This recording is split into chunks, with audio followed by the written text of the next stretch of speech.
We remain steadfast in our commitment in delivering local news that matters, stories that inspire, enriching the lives of Filipinos in the Philippines and across the globe. This is your GMA Regional TV. Buong puso para sa Pilipino. Ito ang Mornings with GMA Regional TV. Magandang umaga. Ito ang Mornings with GMA Regional TV. Hatid namin ang mahalagang lokal na balita mula sa Luzon. Narito na ang mga unang balita. Mga kapuso, pinagkukumpiska ng Barangay Council ng Barangay 4 sa Dagupan City ang mga maiingay na tambutso. May existing ordinance ang barangay na bawal ang mga maiingay na tambutso o mga illegal muffler. Karamihan daw sa mga lumalabag, mga dayo sa lugar. Sa Kalasyaw, mahigpit din ang monitoring ng Kalasyaw Police sa mga motorsiklo na may maiingay na tambutso. Posible kasing dumami ang mga ito habang papalapit ang bagong taon na karaniwang pinipili itong pampaingay. Presyo ng sibuyas sa ilang pamilihan sa lungsod ng Dagupan sumipa na sa 200 pesos kada kilo. Ang detalye sa ulat ni Jasmine Gabriel Galban. Sa loob lamang ng 2 linggo, umakyat na sa 50 pesos ang taas presyo sa kada kilo ng sibuyas. Sumipa na sa 200 pesos kada kilo ang presyo ng sibuyas sa mga pamilihan sa Dagupan City. Ayon sa mga negosyante, tuloy-tuloy ang naranasang paggalaw sa presyo ng sibuyas na nagmumula sa mga cold storage facility. Inaasahang tataas pa ang presyo ng sibuyas dahil sa unang quarter pa ng 2024, makakapag-ani ng sibuyas sa mga onion farmer. Wow, mostly mataas ang presyo dahil wala na storage masyado eh. Mataas din ang presyo ng sibuyas sa Isabela. Nararanasan din ang kakulangan ng supply. Sa Kawayan City, nagkakaubusan na rin ng supply ng sibuyas. Sa ngayon, nasa 170 hanggang 180 pesos ang kada kilo ng sibuyas sa probinsya. Buunan lang ng isang buriki, 10 kilos is 1.3 lang po noon, last week. Sa ngayon po sir is 1.6. So mataas po. 1.6 to 1.750 meron pa po. Jasmine Gabriel Galban para sa Mornings with GMA Regional TV. Bilang ng mga kinakatay na baboy sa slaughterhouse ng Mangaldan, Pangasinan tumaas. May live report si Claire Lacanilaw. Claire, good morning. CJ, pinaghahandaan na ng Mangaldan Slaughterhouse ang kanilang operasyon dahil sa pagtaas ng bilang ng kanilang kinakatay na baboy sa bayan ngayong holiday season. Tumaas ang bilang ng kinakatay na baboy sa bayan ng Mangaldan, Pangasinan, 20 araw bago ang Kapaskuhan. Ayon sa pamunuan ng Mangaldan Slaughterhouse, dati nasa mahigit 70 na baboy ang kinakatay, pero ngayon nasa mahigit 80 na baboy na ang kinakatay kada araw. Bunsod dito ng unti-unting pagtaas ng demand ngayong holiday season. Tuloy-tuloy na rin po ngayon hanggang sa itong panahon ng Christmas season. Tataas na ang aming tatay namin, especially sa umat, baboy. Nasa 300 pesos per kilo ang bentahan ng karne ng baboy sa pamilihang bayan ng Mangaldan. Matumal pa pag magtataas ka, iiwanan ka. Pero ang presyo ng live weight namin mataas na. Mas lalong nababawasan yung pagbabudget. Mas wala. Yung 1,000 kulang na lang sa pang-budget ng pangulam pa lang. Pangbigas pa. Inaasahan ng ilang negosyante na tataas ang presyo ng karne ng baboy habang papalapit ang Kapaskuhan.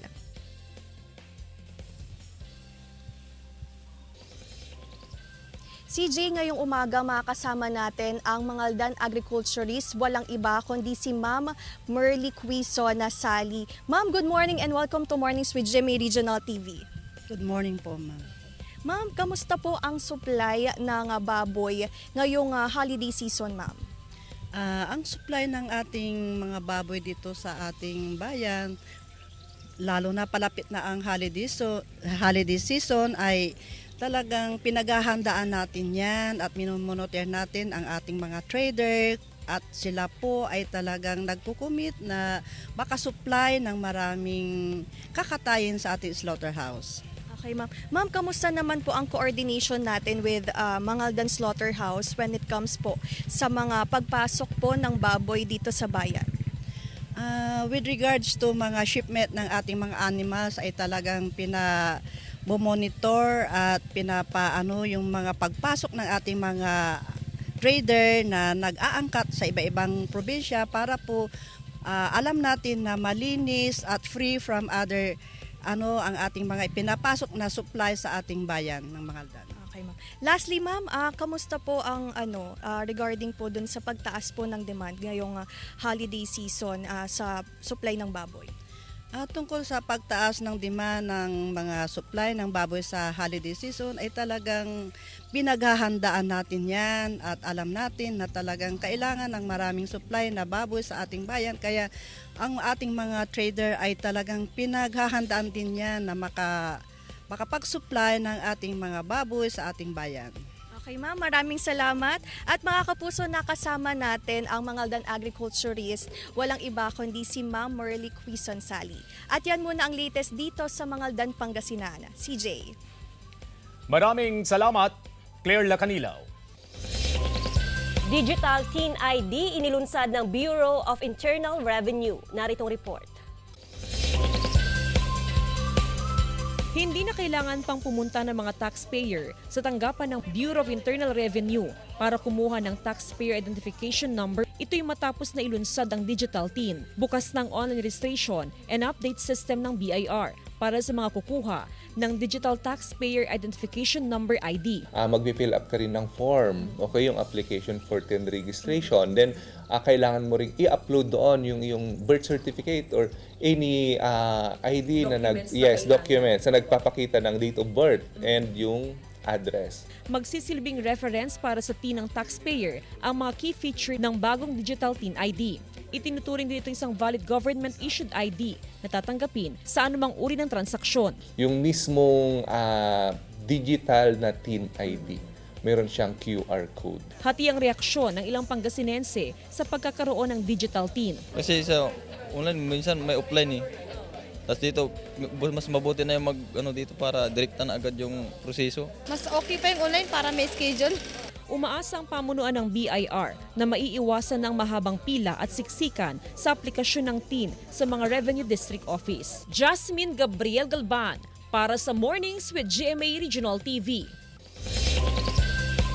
Niyanig ng magnitude 5.9 na lindol ang lubang Occidental Mindoro kahapon. Nagitaan ng sira at bitak ang ilang gusali at kabahayan sa bayan. Ayon sa lokal na pamahalaan, wala namang naitalang nasaktan sa lindol pero patuloy ang kanilang isinasagawang assessment sa pinsala nito. As of 5 a.m. ngayong araw, umabot na sa 65 na aftershocks ang naitala matapos ang naranasang lindol. Nilinaw ng PHIVOLCS, walang banta ng tsunami sa Occidental Mindoro matapos ang naranasang lindol.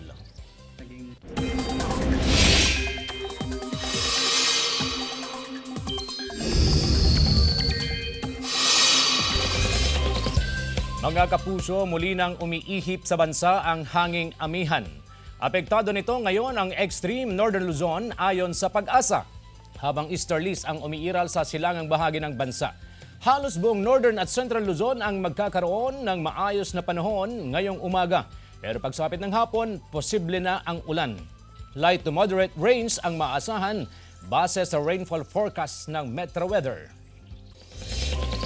Matapos mahanap sa aerial survey ang bumagsak na Piper plane na may tail number na RPC-1234, hirap daw ngayon ang rescue team na mag-conduct ng aerial search sa bahagi ng Sierra Madre sa Isabela dahil sa masamang panahon.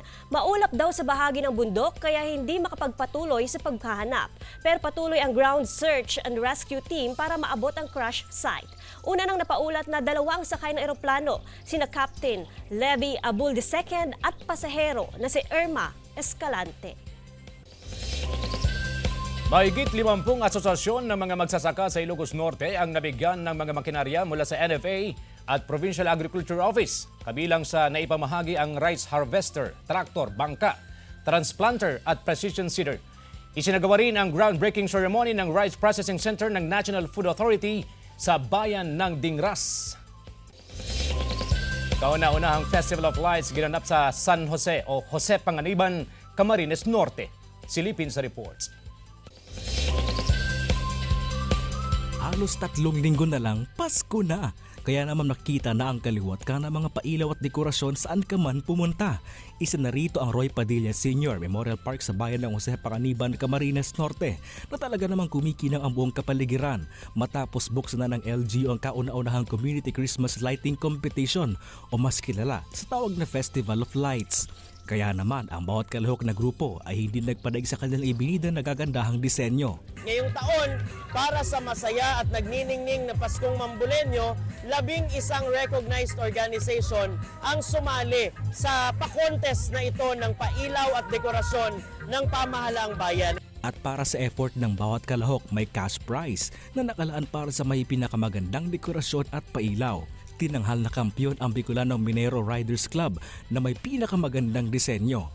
Tulong kami ng aming municipal para makatulong din sa pagpapaganda at pagpapaayos ng aming bayan. Opo, napakaganda po, napakasaya. Tingnan mo po kahit maulan, nandito yung mga tao. Maliban sa Festival of Lights, pinailawan din ng munisipyo ng bayan hanggang sa baywalk at parke na nagbigay buhay at ningning sa buong lugar. Para sa alkalde ng bayan, ang pagkakaisa ng bawat pamilya sa kanilang bayan ang isa sa isinisimbolo ng naturang aktibidad. Magtatagal ang pailaw na ito hanggang matapos ang holiday season o pagpasok ng taong 2024. Chris Novello para sa Mornings with GMA Regional TV. Mga kapuso, magbabalik ang Mornings with GMA Regional TV. Ito ang Mornings with GMA Regional TV.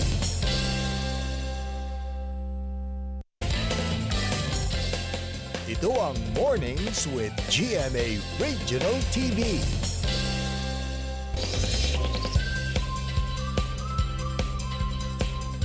Isa sa abala ngayong holiday season ang Land Transportation Office dahil sa dami ng inaasahang babiyahe sa mga probinsya para magbakasyon. Kasabay ng paghahanda ng tanggapan ang maigpit na pagpapatupad ng batas trapiko at may panawagan din sila sa mga delinquent motor vehicle owners. Para talakayin yan at ilang pang issue patungkol sa transportasyon, makakasama natin si Land Transportation Office Region 1 Director, Danny Martinez. Hello, RD Danny. Welcome to Mornings with GMA Regional TV. Thank you for gracing our program. Ang busy nyo sa LTO.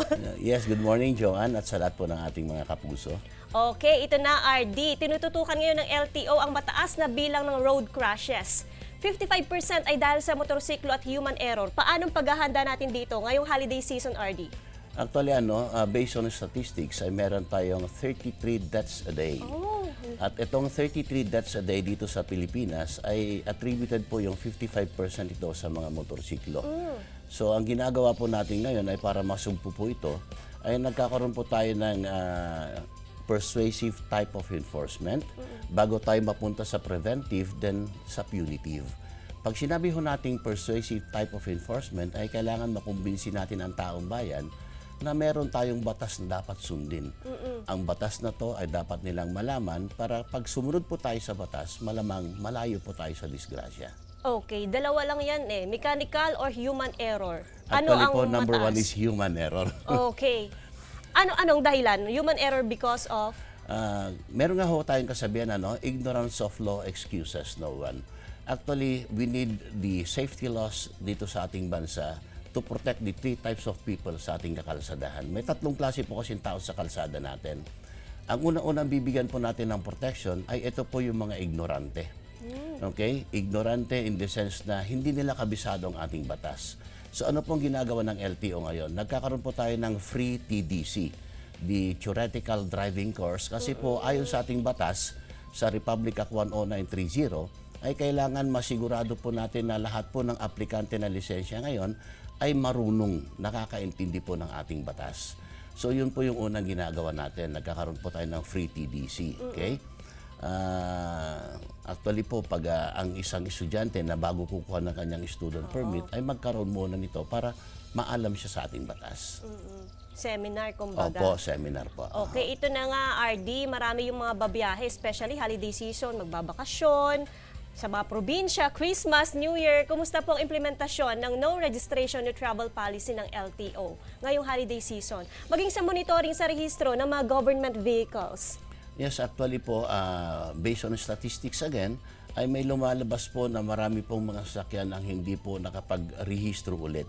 So ang ginagawa po ngayon ng LTO ay sinusulatan po namin lahat ng mga government agencies na kailangan i-avail po nila ito pong ating programa wherein kasi po pag ang isang sasakyan ay hindi siya nakarehistro ng more than 3 years, ang kinokolekta lang po natin is 2.5 doon po sa kanyang dating rehistro. Ang ibig sabihin po rito, yung taon na hindi siya nakarehistro ay makokolektan po siya ng 150%. Then the current year, 100%. Now, kung ito po ay mahuhuli, kasi meron po tayong programang Revenue Enhancement Vehicle Users Program wherein pag nahuli po ang isang sasakyang hindi nakarehistro, lahat po ng taon na hindi siya nakarehistro ay mumultahan po niya ng 150% plus 12,000 pesos po na penalty niya for unregistered. Nako. So, napakalaki po nito. Pero kung i-avail po nila yung programa natin ngayon na pupunta na po sila voluntarily sa ating tanggapan, ay kahit ilang taon po silang hindi nakarehistro, kunyari 3 years or more, ang kokolektahin lang po ni LTO ay 2.5 lang po. Okay. Within this year lang yan na validity, RD? Or Actually po, tuloy-tuloy po itong programang ito para po yung mga kababayan natin na medyo delinquents ay kailangan isaayos na po nila yung kanilang rehistro. Okay. Marami rin ang nagtatanong, RD, yung pagre-release ng bagong plaka at driver's license sa Region 1, kumusta na po? Actually po, yung backlogs po natin ay naibibigay na po natin. At ito, gusto ko kunin ang pagkakataong ito, no? Na ito pong ating mga end users, ito pong mga nakabili ng kanilang mga sasakyan, yung pong mga plaka natin 2018 hanggang 2023 ay malamang nandun na po sa mga dealers ang kanilang mga plaka. Okay, so sana po makipag-coordinate po sila sa kanilang mga dealers at para makuha po nila yung kanilang mga plaka. Ang medyo hindi pa po nagagawa ng ating planta ay yun po mga plaka ng 2017 pababa. So yung 2018 up to present po, malamang po ay nandun na po sa mga dealers natin. Okay. Sorry to ask, RD, bakit nauna yung mga present? Actually po, nung nagkaroon po ng change of administration, ay doon po nag-umpisa ito.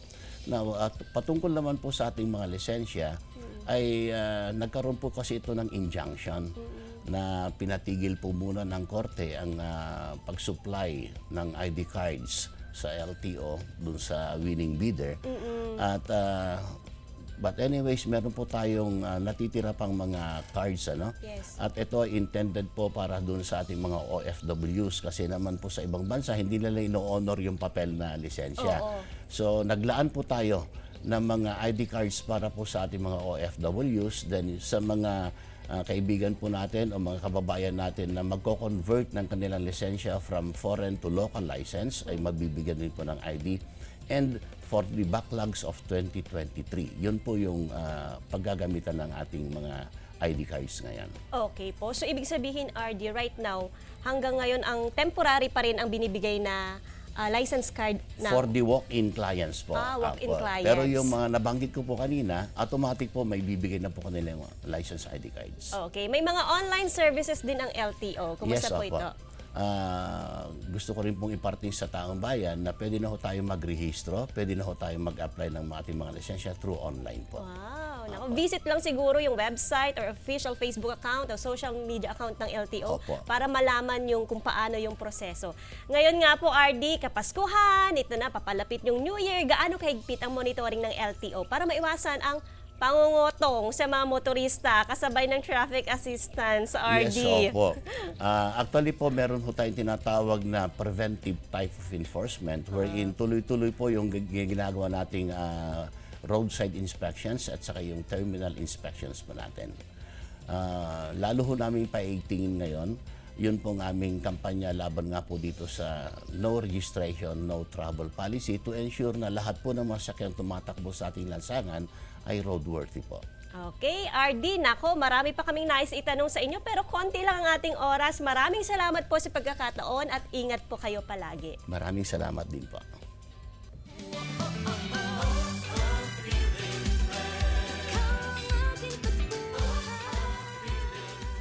Pagbubukas ng Pasko sa Kapitolyo sa La Union, nagliwanag. Narito ang report.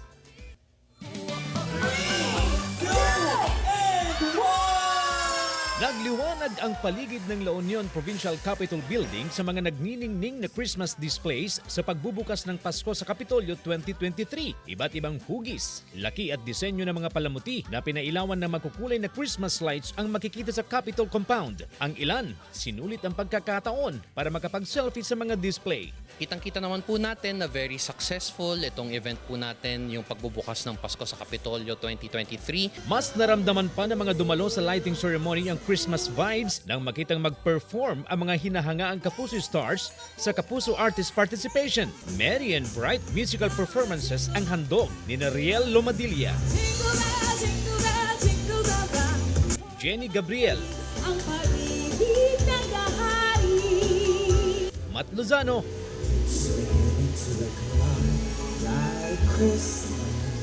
Mikey Quintos, at Rocco Nasino. Sarap sa pakiramdam na pagka nagpo-perform ka, alam mo yun, parang pakiramdam mo na well-loved ka ng mga tao. So, thank you mga taga La Union. Feel na feel ko na yung Christmas vibes. Ang masasabi ko lang, nagulat ako dun sa Pasko.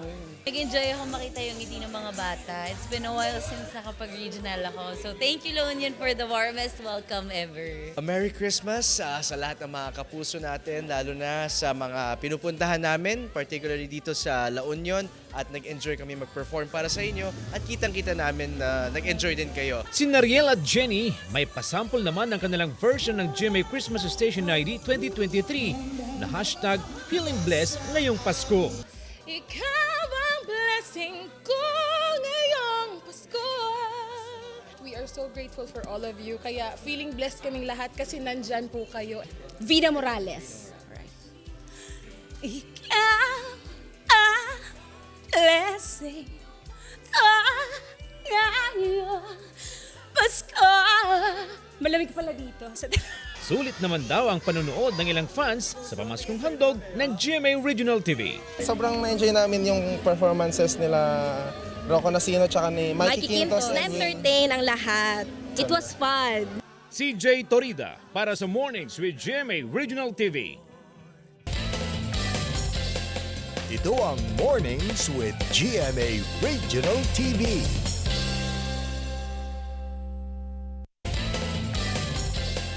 Ito ang Mornings with GMA Regional TV.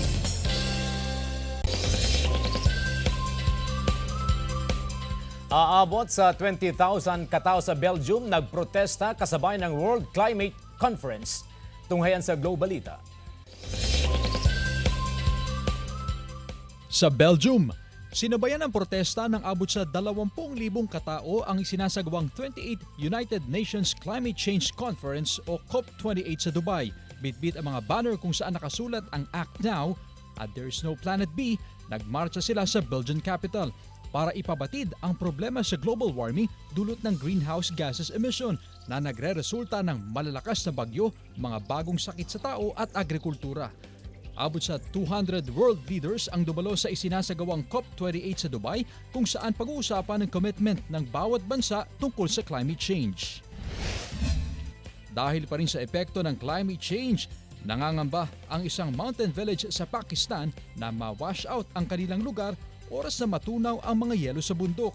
Dahil sa hindi pangkaraniwang init sa lugar, nagmistulang lawa na ang dating taniman. Mula raw ang tubig sa natunaw na glaciers. Ngayon, may mga inilagay na early warning device sa lugar para bigyang babala ang komunidad sa nagbabagong klima. Chris Zuniga para sa Mornings with GMA Regional TV. Bea Alonzo, ibinahagi ang taping ng Love Before Sunrise sa Benguet. Narito ang report. Sa tumitinding eksena ng Love Before Sunrise, tila nagkakaroon ng lamat ang relasyon sa kanya-kanyang pamilya ni Atom at Stella. Magiging daan ba ito para muli silang bumalik sa piling ng isa't isa? Sa kanyang social media post naman, ibinahagi ni Bea ang taping ng drama series sa Benguet. Kita ang dami ng bulaklak sa lugar, kaya siguradong magiging romantic ang eksena nito. Naaabangan sa Love Before Sunrise, 8:50 p.m. sa GMA Prime. Exciting ang linggong ito ng Family Feud dahil ang isa sa mga makikihula ng top survey answers ay walang iba kundi ang nag-iisang megastar na si Sharon Cuneta. Ito ang magsisilbing comeback ni Sharon sa GMA na kanyang unang naging tahanan sa showbiz industry. Sa kanyang paglalaro sa Family Feud, makakasama niya ang kapuso actor at tinaguri ang Asia's multimedia star na si Alden Richards. Kasama pa ang screenwriter na si Mel Mendoza del Rosario at direktor na si Noel Naval. Dito ay ipopromote ni na Sharon at Alden ang kanilang first ever film together na A Family of Two, a mother and son story na isa sa mga pelikulang kalahok sa 2023 Metro Manila Film Festival. Gab De Luna para sa Mornings with GMA Regional TV.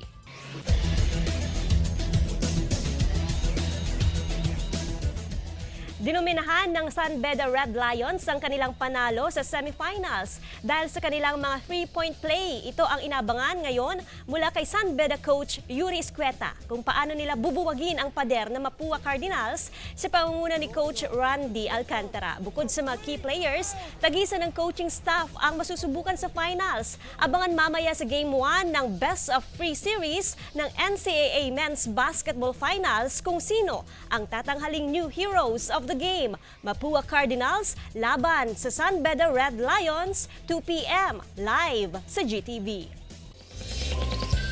Mga kapuso, gagawin naming mas inspiring ang inyong morning dahil oras na para sa ating hashtag Morning Feels.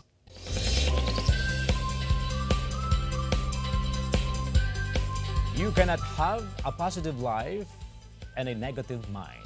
By George Mayer, an American charismatic Christian author and speaker.